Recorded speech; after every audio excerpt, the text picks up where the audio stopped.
The reason Daily 5 feels chaotic for teachers has nothing to do with the centers themselves. It's what your students are doing when they're not at your teacher table while you're pulling small groups. A common question I get on social media is, what are the other kids doing while you are pulling book clubs? In today's video, I'm going to show you exactly what other students should be doing during Daily 5 to make teaching small groups for you happen seamlessly.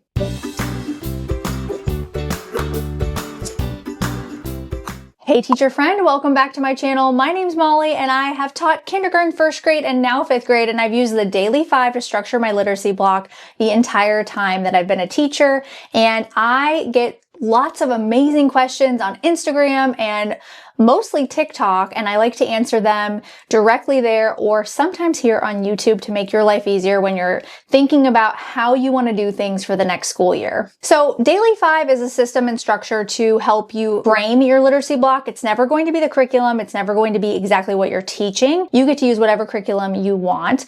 And I like to share my Daily 5 philosophy as I've adapted and tweaked it over the years to make it easier on you. And so I really like to hone in on simplicity in that time, students repeating the same centers over and over again, but the activities might change. And this is in an effort to create independence, stamina building at the beginning of the year. And this allows me to actually pull small groups so I can get that one-to-one or small group time with all the kids in my class spread out over the entire week. I really focus on not overcomplicating centers, routines over being perfect with everything you're doing. And again, creating an environment that is peaceful, calm, so that I can have amazing conversations about books at my small group table while everybody else is working on independent work that ties back to the whole group lesson. Okay, so Daily 5. The main choices, I've talked about this on a variety of different videos. I break down every center that my students do, but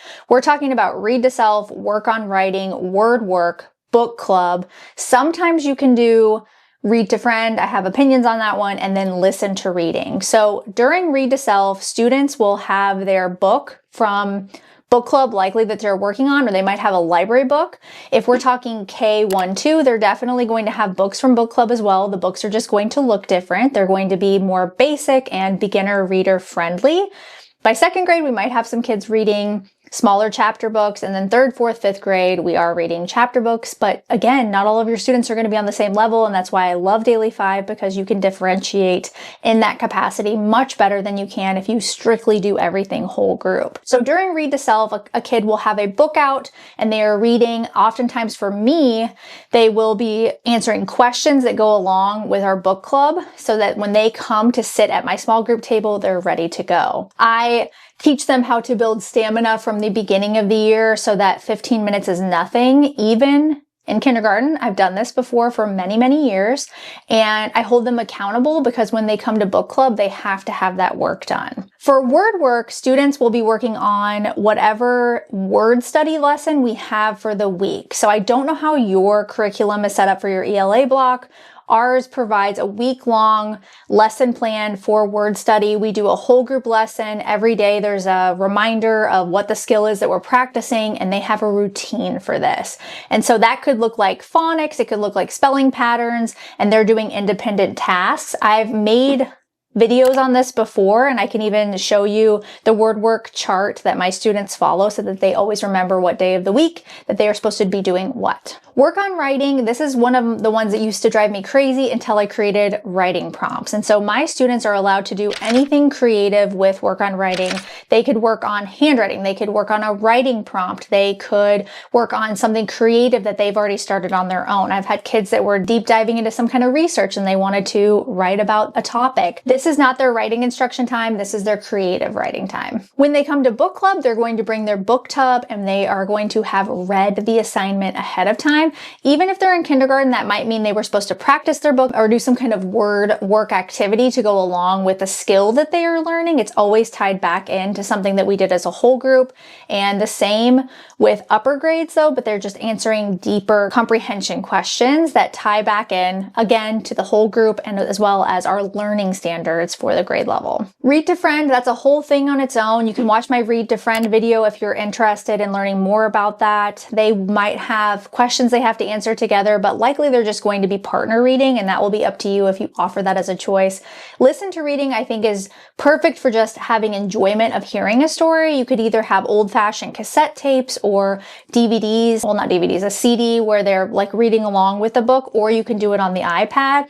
And I have a video on that so you can monitor student safety if they are on a device. Some things I don't do that will probably alleviate some of the stress and apprehension you have about starting Daily 5 is I don't change the centers weekly. Writing prompts are created for the whole year. If you're interested in those, you can grab those in my TPT store. You can have the whole year done for you. Word work, that does change every single week, but it's inside of my curriculum. Read to Self is going to tie back into library choices as well as book club. So you can see how it's all set up, it's systematized, it's routine, and the kids expect it to stay the same so that they know what to expect. A lot of times we have too many rotations, we feel like we're over managing students, and you really have to go back to the beginning and build the stamina and figure out where you went wrong, because oftentimes it's something that you didn't do with the setup. Daily 5 is the perfect system if you're looking to differentiate during your ELA block, because you're able to pull small groups. You can have that targeted instruction after the whole group tier 1 lesson, and students feel like they have a choice, which gives them a level of autonomy that you can't really provide if everybody's always doing the same thing. If you want help streamlining your literacy block going into the next school year and making Daily 5 realistically fit into your school day, I have a once a year workshop that I teach every single July. This will be my 4th year. I teach 1 hour for K through 2 and another hour for 3 through 5. And this year it'll be live on July 15th.